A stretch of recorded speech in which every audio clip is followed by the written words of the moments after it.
Hello student, आज का हमारा चैप्टर है वो है केमिकल काइनेटिक्स, जो कि केमिस्ट्री का 12th का चैप्टर 3rd है। तो केमिस्ट्री का चैप्टर 3 आज हम स्टार्ट कर रहे हैं। ये उसका फर्स्ट लेक्चर है। चैप्टर का नाम है केमिकल काइनेटिक्स। अब यहाँ पे केमिकल काइनेटिक्स जो चैप्टर का नाम है उसका मीनिंग क्या होता है। तो केमिकल काइनेटिक्स ये एक ब्रांच है केमिस्ट्री की, जिसके अंदर कोई रिएक्शन हो रही है तो उसकी स्पीड कितनी होगी, कितने स्टेप में रिएक्शन होगी, क्या मैकेनिज्म रहेगी रिएक्शन की, वो सारी चीजें किसमें पढ़ी जाती है, केमिकल काइनेटिक्स में पढ़ी जाती है। तो केमिकल काइनेटिक्स है क्या? केमिस्ट्री की ब्रांच है जो किसके साथ डील करती है, रेट ऑफ रिएक्शन। रेट माने स्पीड, तो रिएक्शन की स्पीड कितनी होगी, रिएक्शन के मैकेनिज्म क्या है, वो सारा केमिकल काइनेटिक्स के अंदर इंक्लूड होता है। अब यहाँ पे ये जो काइनेटिक वर्ड है वो एक ग्रीक वर्ड है। कौन सा? काइनेसिस। तो जिसका मतलब क्या होता है, मूवमेंट। अब नेक्स्ट, केमिकल काइनेटिक्स और थर्मोडायनेमिक्स में फर्क क्या है फिर? थर्मोडायनेमिक्स जो है वो एनर्जी के फॉर्म्स के बारे में बताता है। अगर तुम डिफरेंट एनर्जी फॉर्म्स और उसके बारे में स्टडी कर रहे हो तो वो थर्मोडायनेमिक्स में आता है। क्या रिएक्शन पॉसिबल है या नहीं है, ये रिएक्शन हो सकती है या नहीं हो सकती, वो सब कुछ थर्मोडायनेमिक्स में पढ़ा जाता है। बट अगर रिएक्शन हो सकती है तो फिर उसकी स्पीड कितनी होगी, कितने स्टेप्स में होगी, वो सब वापस से किस में आता है, केमिकल काइनेटिक्स में आता है। तो केमिकल काइनेटिक्स मतलब रिएक्शन कितनी स्पीड में होगी, रिएक्शन की मैकेनिज्म क्या होगी, उसकी स्टडी केमिकल काइनेटिक्स में होती है। जबकि थर्मोडायनेमिक्स है वो रिएक्शन की पॉसिबिलिटी दिखाता है, रिएक्शन होगी या नहीं होगी, वो सब कुछ हम थर्मोडायनेमिक्स में समझते। एनर्जी का चेंज कितना है वो थर्मोडायनेमिक्स में आता है। और केमिकल काइनेटिक्स स्पीड के रिलेट है पूरा। अगर रिएक्शन पॉसिबल है तो कैसे होगी, वो सब कुछ केमिकल काइनेटिक्स में पढ़ा जाता है। ओके, नेक्स्ट, केमिकल काइनेटिक्स सिर्फ हमको ये नहीं बताता कि रिएक्शन की स्पीड कितनी होगी, मैकेनिज्म क्या है, बट केमिकल काइनेटिक्स के अंदर ये भी इंक्लूड होता है कि कैसे हम रिएक्शन की स्पीड चेंज कर सकते हैं, वो भी केमिकल काइनेटिक्स के अंदर ही इंक्लूड होता है। फॉर एग्जाम्पल, बहुत सारे फैक्टर्स हैं जो कि रिएक्शन की स्पीड बढ़ा सकते हैं या रिएक्शन की स्पीड कम कर सकते हैं। तो कौन कौन से फैक्टर है जो रिएक्शन की स्पीड चेंज कर सकते हैं? स्पीड मतलब की रेट। तो ऐसे कौन कौन से फैक्टर्स है जो रिएक्शन की रेट को चेंज कर सकते हैं, अफेक्ट करते हैं? तो उसके अंदर एक है कंसंट्रेशन। कंसंट्रेशन माने क्या? ये रिएक्टेंट है, रिएक्टेंट में से प्रोडक्ट बन रही है। तुम रिएक्टेंट कितना ले रहे हो, ज्यादा ले रहे हो, कम ले रहे हो, कितना रिएक्टेंट ले रहे हो, वो अफेक्ट करेगा कि रिएक्शन कितनी स्पीड में कंप्लीट होगी। टेम्परेचर कितना प्रोवाइड कर रहे हो, प्रेशर कितना है, वो सब कुछ अफेक्ट करता है रिएक्शन की स्पीड को। मोस्ट इम्पोर्टेंट है कि रिएक्शन जो है उसके रेट को कौन कौन से फैक्टर्स अफेक्ट करते हैं? Concentration, temperature, pressure and catalyst. Catalyst क्या करता है? अगर कोई रिएक्शन में कैटेलिस्ट ऐड करा जाए तो वो रिएक्शन की स्पीड बढ़ा देता है। तो कौन कौन से फैक्टर है जो रिएक्शन की रेट को अफेक्ट करते हैं? Concentration, temperature, pressure and catalyst. Next है टाइप्स ऑफ रिएक्शन। रिएक्शन के टाइप्स क्या है? तो there is 3 type of reaction: very fast reaction, very slow reaction and moderate reaction. Very fast reaction ऐसी रिएक्शन जो बहुत जल्दी कंप्लीट हो जाती है, मतलब बहुत फ्यू सेकेंड्स में रिएक्टेंट प्रोडक्ट में कन्वर्ट हो जाता है, तो ऐसी रिएक्शन को वेरी फास्ट रिएक्शन कहते हैं। Very fast reaction nano seconds में, माइक्रो सेकेंड्स में कंप्लीट हो जाती है, या तो फ्यू सेकेंड्स में कंप्लीट होने वाली रिएक्शन को वेरी फास्ट रिएक्शन कहा जाता है।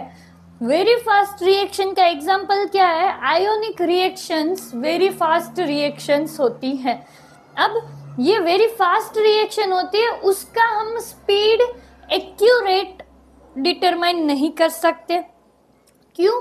क्योंकि वो बहुत जल्दी कंप्लीट होती है, तो उसका एक्यूरेट डिटरमाइन करना, स्पीड एक्यूरेट डिटरमाइन करना इजी नहीं है। नेक्स्ट है very slow reaction. Very slow reaction मतलब ऐसी रिएक्शन जिसको कंप्लीट होने में मंथ भी लग सकते, ईयर्स भी लग सकते, तो ऐसी रिएक्शन को वेरी स्लो रिएक्शन कहा जाता है। इसका बेस्ट एग्जाम्पल है रस्टिंग ऑफ आयरन। ठीक है, Fe की रस्टिंग वेरी स्लो रिएक्शन का एग्जाम्पल है। अब वेरी फास्ट रिएक्शन का रेट डिटरमाइन करना इजी नहीं है। क्यों? क्योंकि वो बहुत जल्दी खत्म हो जाती है, तो एक्यूरेट फाइंड नहीं कर सकते easily. Next very slow reaction, तो वेरी स्लो रिएक्शन का भी रेट हम इजीली फाइंड नहीं कर सकते अच्छे से। क्यों? क्योंकि ये रिएक्शन अगर हो रही है, साल लग रहे हैं, तो हम जब खड़े हैं हमको बाहर से अपीयरेंस में कुछ इतने चेंजेस अंदर हो रहे हैं, ऐसा कोई सिग्निफिकेंस नहीं मिलता। तो वेरी स्लो रिएक्शन है, उसको भी मतलब उसका रेट अच्छे से डिटरमाइन नहीं कर सकते। Last one moderate reaction. तो ये चैप्टर के अंदर मोस्टली हम सारी की सारी मॉडरेट रिएक्शन पढ़ने वाले हैं, जिसका रेट हम डिटरमाइन कर सकते हैं। अब टाइप्स ऑफ रिएक्शन के अंदर क्या देखा कि there is 3 types of reaction, very fast, very slow and moderate reaction. Very fast few seconds में कंप्लीट हो जाती है, वेरी स्लो जिसको मंथ या ईयर्स भी लग सकते हैं कंप्लीट होने के लिए रिएक्शन को, मॉडरेट रिएक्शन जिसको हम अच्छे से स्टडी कर सकते हैं। और इस चैप्टर में हम मॉडरेट रिएक्शन स्टडी करने वाले हैं। उसका रेट माने स्पीड इजीली डिटरमाइन किया जा सकता है।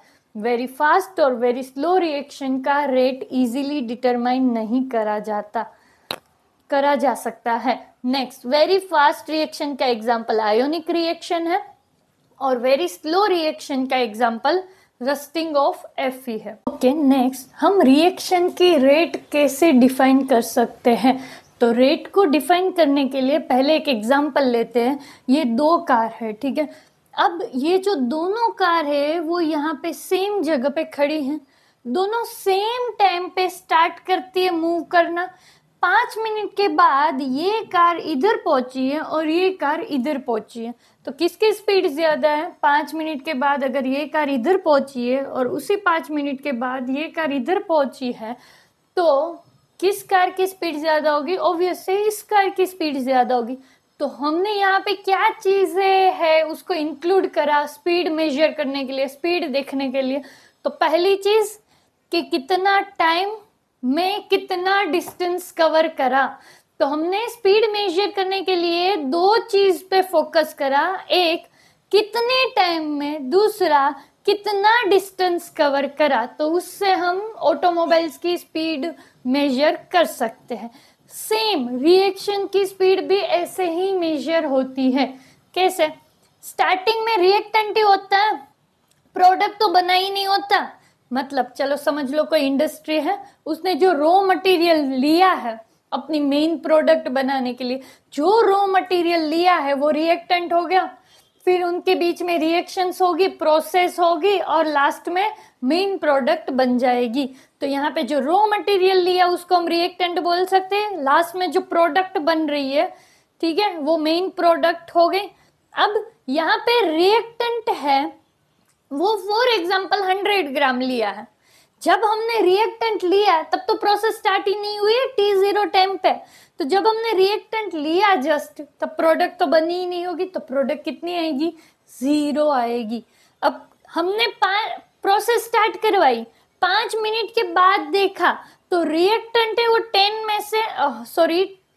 में से 90 हो गया और प्रोडक्ट 0 में से 10 ग्राम हो गया।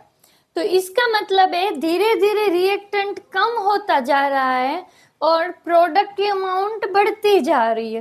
तो रिएक्टेंट 100 से 90 हुआ और प्रोडक्ट 0 से 10 हुई। कितनी मिनट के बाद? 5 मिनट के बाद। उसी टाइम पे मैं दूसरी रिएक्शन को स्टडी कर रही हूँ जिसको 5 मिनट के बाद 100 में से 95 हुआ रिएक्टेंट और प्रोडक्ट 0 में से 5 हो गया, बढ़ गया। ठीक है, तो ये जो रिएक्शन है वो स्पीड में हो रही है, ऐसा बोल सकती हूँ। क्यों? 5 मिनट के बाद प्रोडक्ट 10 ग्राम बना है, जबकि ये रिएक्शन में 5 मिनट के बाद 5 ग्राम प्रोडक्ट बना है।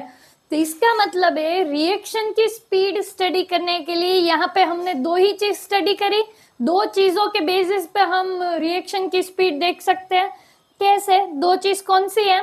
एक तो टाइम और दूसरा कंसंट्रेशन में कितना चेंज आ रहा है। ये 0 से 10 हो गया और ये 0 से 5 हो गया, तो कंसंट्रेशन में कितना चेंज आ रहा है प्लस कितना टाइम दिया है, उसके ऊपर से हम रिएक्शन की स्पीड स्टडी कर सकते हैं। तो rate of reaction is equal to क्या हो जाएगा? चेंज इन कंसंट्रेशन को डिवाइड करेंगे टाइम उसने कितना लिया उससे, तो हमको क्या मिल जाएगा? Speed of reaction. और स्पीड ऑफ रिएक्शन वही क्या है? रेट ऑफ रिएक्शन है। रेट ऑफ रिएक्शन को किससे डिनोट करते हैं? स्मॉल आर से डिनोट करते हैं। ओके, नेक्स्ट हमने जो फॉर्मूला देखा कि rate of reaction is equal to change in concentration divide by time. ठीक है, तो ये फॉर्मूला को हम इधर अप्लाई करके देखते हैं। अब मोस्ट इंपॉर्टेंट ये पॉइंट से कि रेट ऑफ रिएक्शन का फॉर्मूला क्या है? Change in concentration divide by time. यहाँ पे चेंज को डेल्टा से एक्सप्रेस कर सकते हैं। चेंज को किससे डिनोट कर सकते हैं? डेल्टा से डिनोट कर सकते हैं। और डेल्टा मतलब क्या? Final minus initial. और ये हमको पता है कि रेट इज इक्वल टू क्या होता है? स्पीड। रेट का ही मतलब क्या है? स्पीड है। नेक्स्ट, रेट ऑफ रिएक्शन को किससे डिनोट करते हैं? स्मॉल आर से डिनोट करते हैं। तो अभी इतने पॉइंट्स पहले देख लो। रेट ऑफ रिएक्शन को स्मॉल आर से डिनोट करते हैं, चेंज को डेल्टा से डिनोट करते हैं, और डेल्टा मतलब क्या हो गया? फाइनल माइनस इनिशियल हो गया।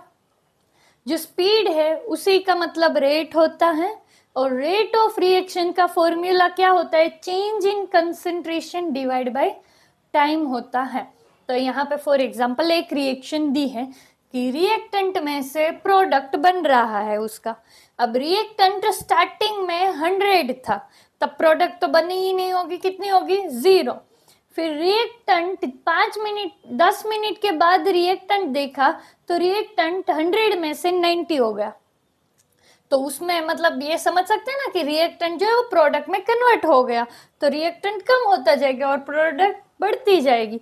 तो प्रोडक्ट 0 से कितनी हो गई? 10 हो गई।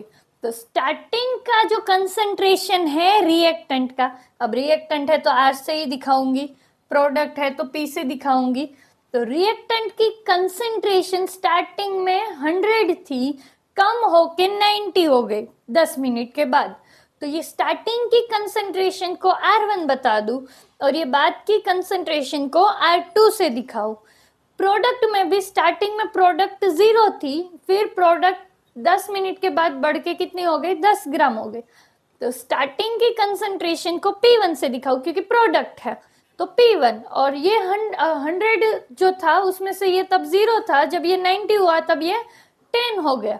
तो ये 10 ग्राम हुआ, जिसको मैंने P2 से दिखाया क्योंकि वो प्रोडक्ट है। तो अब फॉर्मूला पुट करके पूरा एक्सप्लेन कर रही हूँ। रिएक्टेंट की स्पीड में इधर ले रही हूँ और प्रोडक्ट की स्पीड में इस साइड दिखा रही हूँ।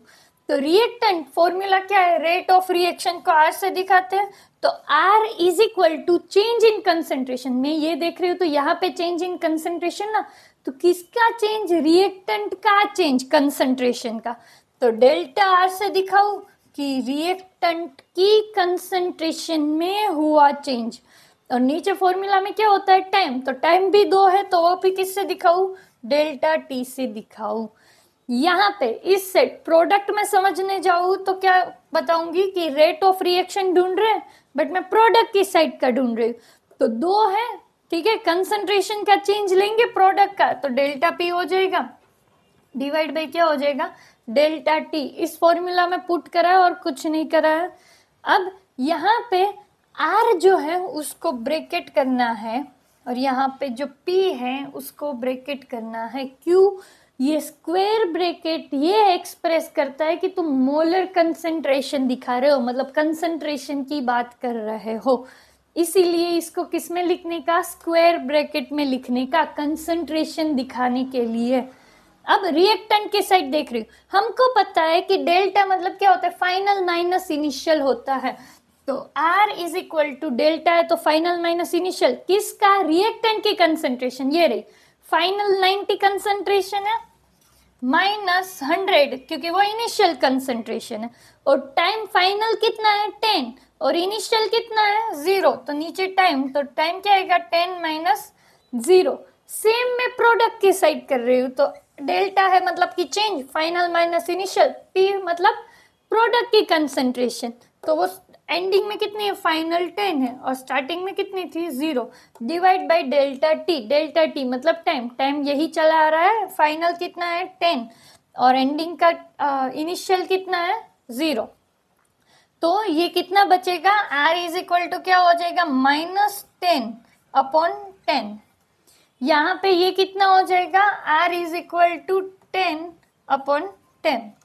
इसका आंसर क्या आ जाएगा, R इज इक्वल टू आ जाएगा -1, और इसका R क्या आ जाएगा, R इज इक्वल टू आ जाएगा 1।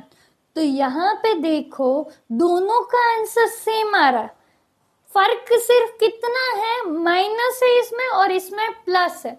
क्यों ऐसा, जितना ये कम होगा उतना ही ये बढ़ेगा, तो आंसर तो सेम ही आने वाला है, बट ये माइनस का फर्क इसीलिए आया क्योंकि ये डिक्रीज हो रहा है। तो यहाँ पे ये माइनस साइन क्या डिनोट कर रही है कि रिएक्टेंट डिक्रीज हो रहा है, और यहाँ पे प्लस में आया वो क्या डिनोट कर रहा है कि प्रोडक्ट की कंसंट्रेशन बढ़ रही है।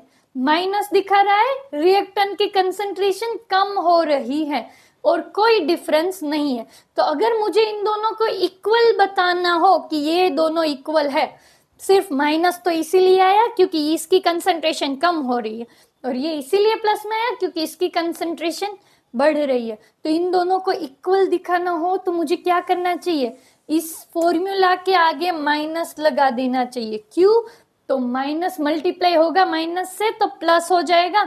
तो यहाँ पे अगर मैं इस फॉर्मूला के आगे माइनस लगा दूं तो यहाँ पे सब जगह ऐसा आ जाएगा माइनस, और ये माइनस आ जाएगा, तो ये माइनस माइनस प्लस हो जाएगा, तो आंसर +1 हो जाएगा। तो यहाँ पे माइनस साइन का और कोई मीनिंग नहीं है, माइनस साइन बस इतना दिखा रहा है कि रिएक्टेंट की कंसंट्रेशन डिक्रीज हुई। तो अगर मुझे इन दोनों को इक्वल बताना हो तो सिर्फ इस फॉर्मूला के आगे माइनस लगाना पड़ेगा। तो ये पूरे में हमने क्या देखा कि रिएक्टेंट जितना कम होता है प्रोडक्ट उतना ही बढ़ता है। डेल्टा का मतलब होता है फाइनल माइनस इनिशियल, कितना चेंज हुआ। तो हमने जो फॉर्मूला सीखा था कि rate of reaction is equal to change in concentration divide by time होता है, उस फॉर्मूला के अंदर मैंने सिर्फ वैल्यू लगाई है।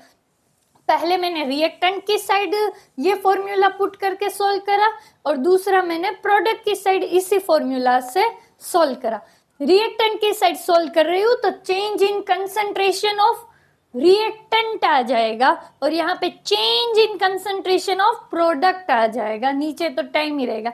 बट यहाँ पे तुम और भी ऐड कर सकते हो कि रिएक्टेंट कम हो रहा है, तो यहाँ पे ऐसे लिख सकते हो कि decrease in concentration of reactant divide by time, और इसके लिए क्या बोल सकते हो, increase in concentration of product divide by time. बाकी फॉर्मूला वही है, चेंज इन कंसंट्रेशन, चेंज ही हो रहा है, बस ये नीचे की साइड जा रहा है डिक्रीज हो रहा है, और ये ऊपर की साइड जा रहा है इंक्रीज हो रहा है।